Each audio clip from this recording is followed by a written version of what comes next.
radically honest content, how to grow your company by helping and telling the truth.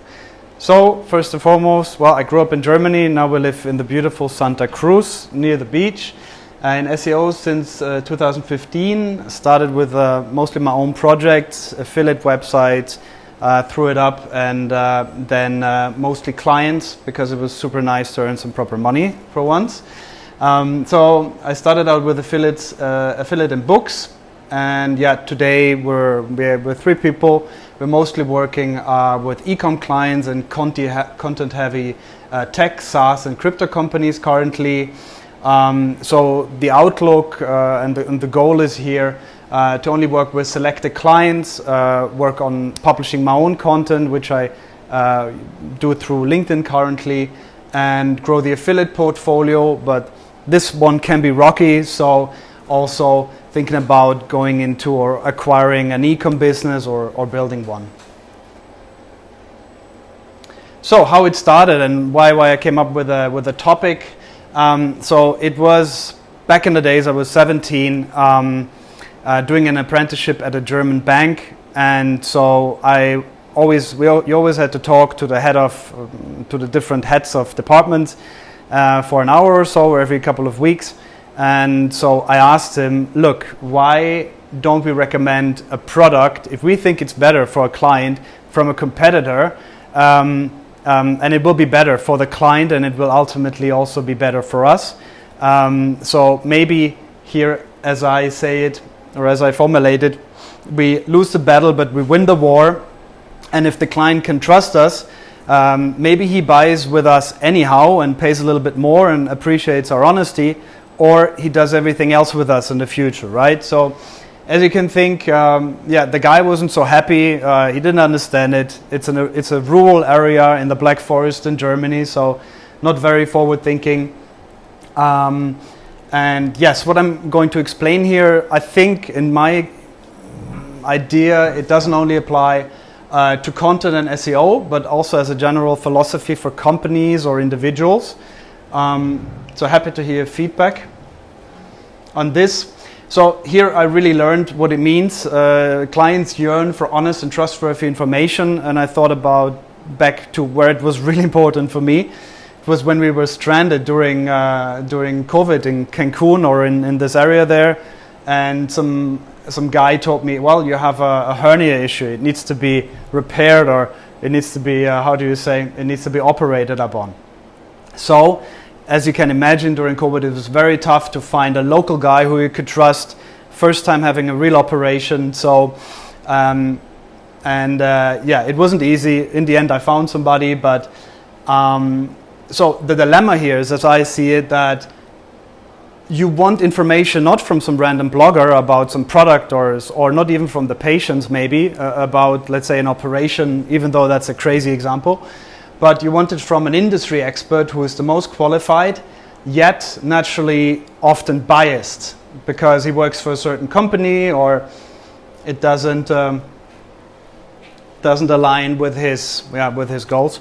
So why engage in it? I think nowadays we have a huge flood of content. Everybody's pushing out content and writing, and the person A copies from person B ultimately at this stage often. So the question is, how can you stand out? On top of that, we're in the internet age. Customers have access to all data, and customers really know what they're doing. They can research everything, and the objections will come at some point in the process when they talk to you. So the idea is, why not bring it up front and deal with it proactively? So in my estimation, it is a huge competitive advantage. To be honest, where actually the competition gets scared and evades question, or doesn't deal with them proactively, rather than embracing it, the elephant in the room, if you will. So why do it again? This is the current trends I see, or I've noticed with SEO. It is the rise of expert content. Kevin Indig wrote a big article about it, really interesting. Everything should be written by the best people and factually backed up, making, not making claims, but real statements, or backing it up with something. In my estimation, EAT, it's a buzzword, and with all of these buzzwords, it is to this day I don't really understand it. So that tells me it's also a little bit of a weird thing and maybe a little bit of bullshit.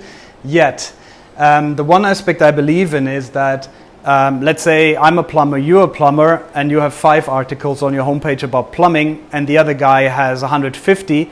Naturally, we're showing expertise, authority, and trust, and that we know more than the other guy, and should likely be more trusted. So that's a general thing.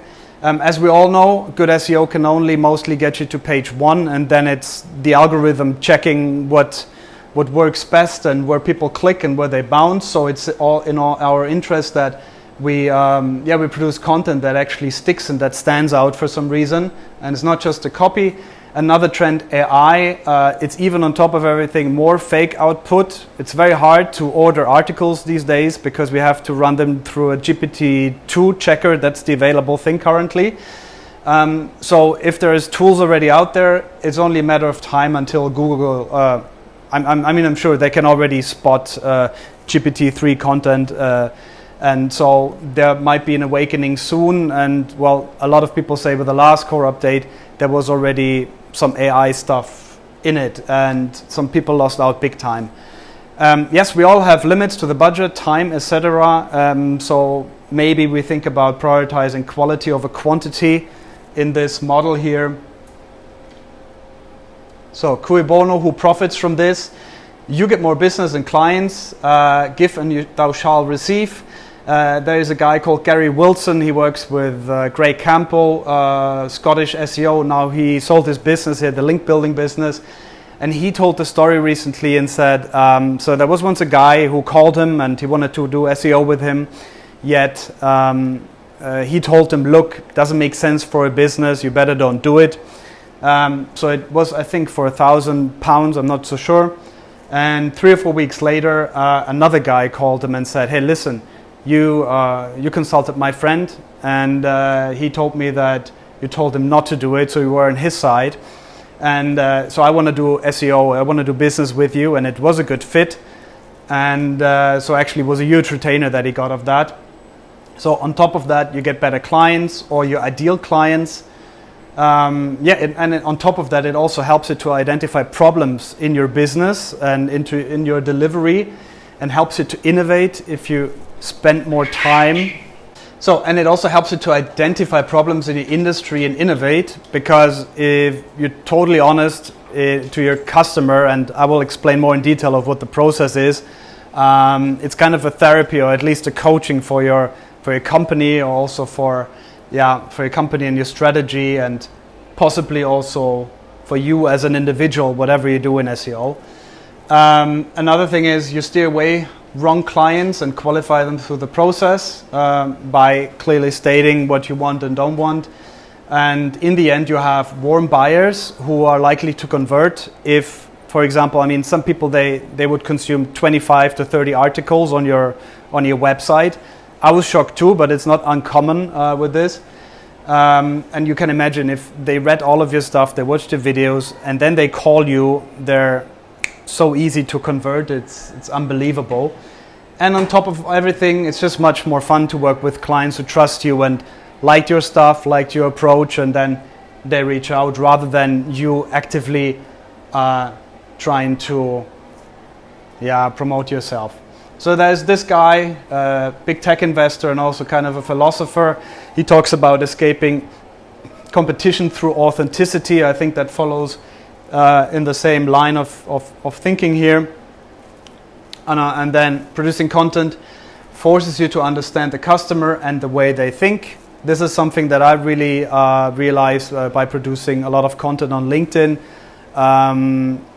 And as an effect, I had to, for the first time, or really to think about how do I work, who do I want to work with. Also on the positive side, what are my skills, because we all have a little imposter in ourselves sometimes, and it's in isolation, especially during COVID, it's easy to talk yourself down when you cannot be mirrored by other SEOs. So I want to say we shouldn't make it too difficult, the whole thing. And we should always remember what content is online. It is just in a different form. It's like talking to people. And if I talk to a person, I would want him to be honest, right? if somebody comes to me later and says, hey Andy, I want to do local SEO, can you help me? And then maybe instead of telling I'm the world's best local SEO, I tell that person, hey, talk to this guy and I don't know everything, or do this, do that, you know. So, and also have an interesting person, right? So the whole deal is to, and I come soon to the implementation, forget that you're a company or an individual, even be a teacher. And by following this frame, we have a lot of freedom. So yes, how does this look in practice? And these are all questions for yourself, or even for companies to address and to answer. What would scare customers away if I said it? What client questions would you feel uncomfortable answering? I know in SEO, if you work as a freelancer or as an agency, it is often pricing, right? Because SEO is kind of a snake bit, or can be. So that is uncomfy for most people here. You can even take criticism of a competitor and address it proactively because then you own the conversation when they come to your website or wherever you address them and find them. And also honestly say, for whom is your product service not a good fit? Who do you want to work with? Who should maybe stay away from you? That could be price driven. Maybe it is that you say, as an SEO agency, we don't do projects below 2,500 euros. Could be the case. Then you better put it on your website or put it out on YouTube, wherever, on all channels.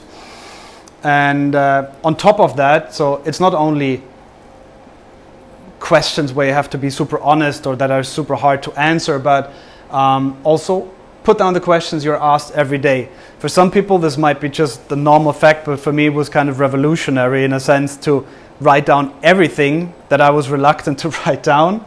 So I mean, as an example, I for example put down a list or wrote an article on LinkedIn and that addresses what happens pre-project with us. What is the exact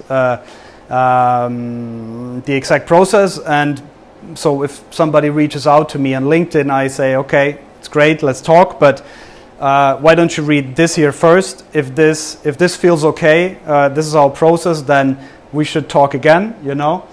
So it kind of does the work for us. And as I don't know how far I am here, we still have a little bit of time. As Naval also said, the guy from before, you should scale through media nowadays if you can't program, you know, also as an individual or as a company. So use the internet so it's 24/7 doing your job, right? Content opportunities connected to this, X versus Y comparisons, best X, for example, best SEO in Lisbon. So if somebody wanted to rank it, exclude yourself, okay? And really do it in an honest way, because people can smell bullshit. And so this is the real big task here. Problems with, I don't know, surfboards, if you sell surfboards, or if you sell foam surfboards, it's the foam surfboards. And also tell people maybe they should rather buy a different kind of surfboard for this and this use. But you own the conversation, and in terms of SEO, you want to rank for it then, or put out the content wherever. Pricing is a big one. I know it for myself, especially in SEO. It's the answer, it depends, right? But clients, to my learning now, are really pissed off if they don't find it, and they deserve it. So at least give a range, because everybody is looking for it. It's just a matter of time until they call 5 people and find out. So yes, your company review, you can rank for that, and you should, but be really honest. Obviously also rank for competitor terms, the competitor reviews, and everything that makes sense, that you think makes sense for the client, or for the potential buyer to know. And yes, so how do you implement this? You could get client staff involved in generating, supervising, and revising content. Get staff to actually write content. I know this is a drag, and it's super tough to manage content and the content process anyhow. But still, this is the ideal world here. So it can and should be ingrained in a company philosophy. It can change a company, as I said before, and it's up to you and how to implement it if you decide that's right. It worked really well for me, and it's been refreshing. So why is that tough? Well, we know everybody who has done therapy at some point, he or she knows that it's really, nobody wants to look there. You don't want to look into the abyss.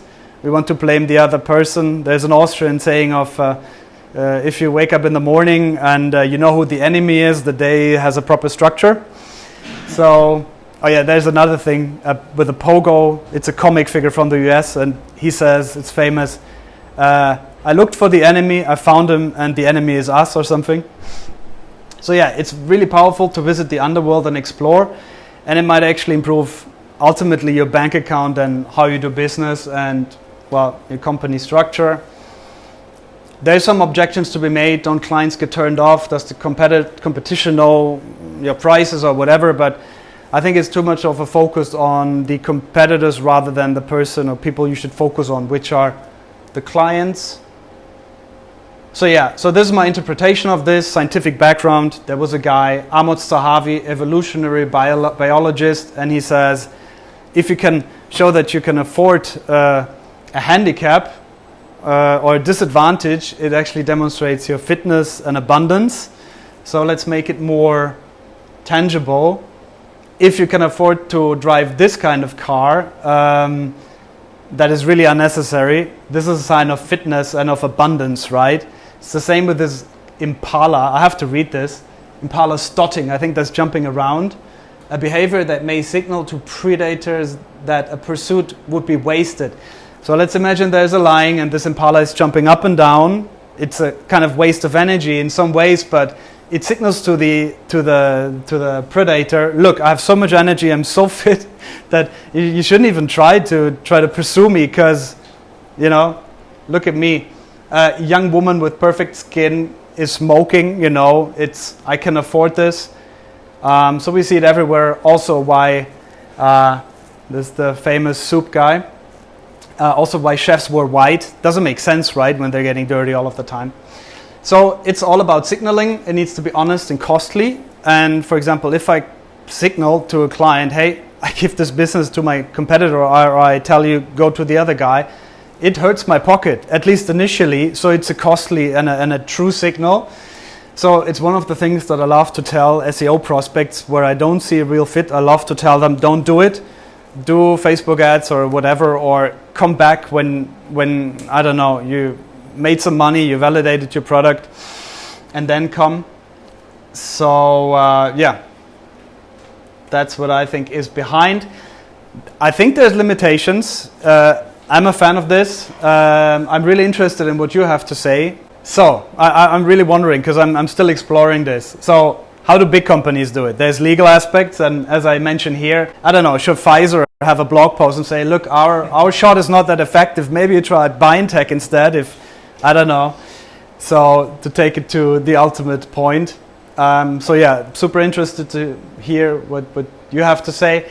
To round it all off, these are a couple of writing tips from a beloved writer and blogger, James Altucher, which I think also can improve content. At least I try to implement them whenever I do it.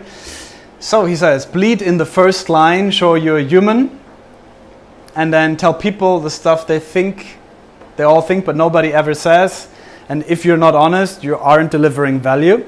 Well, he said, be funny. So life is tough, that's good.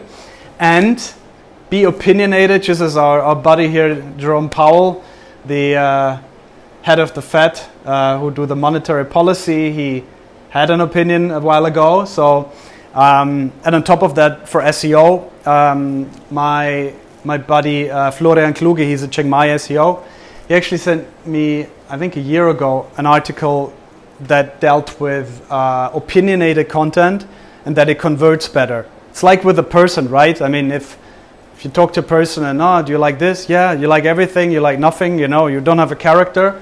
But if you go into an article and say, look, I don't know, we do the best survival knife, you know, and on an affiliate blog and say, I totally hate this brand for this and this reason, and I love this one. I think that makes a lot of sense and is also backed up by data. There's articles about it. And finally, risk, and that's James Altucher's statement here. If you're not afraid to hit the publish button, it's not good enough in terms of your content. So yeah, there's some other small comments here around the be opinionated part. And yeah, so this talk is inspired by this book. Marcus Sheridan, They Ask You Answer, if you're more interested in this concept. So I highly recommend it. It also talks about how you implement this with a videographer and content team and everything. So really recommend it. So I would take some questions now, if you have some, and yeah, that would be it. Thank you very much. Thank you.